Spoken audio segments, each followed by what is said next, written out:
उहाँ चाहिँ हाम्रो ल अङ्कल चाहिँ टिका लगाइदिनु लागेको छ गाइस। अब हेर ल यता चाहिँ हाम्रो कान्छा मामा हुनुहुन्छ। ल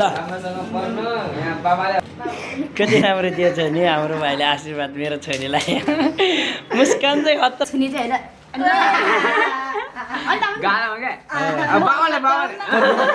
कसम पर्दैन पर्दैन क्या कसम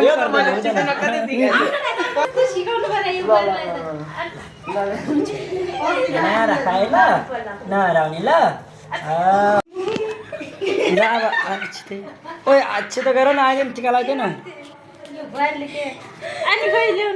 मैले त टिका लगाइदिएछु एउटा ऊ गर न एउटा ऊ गर न त्यहाँ एउटा केही राखिदियो न आशीर्वाद दियो है छोरीलाई।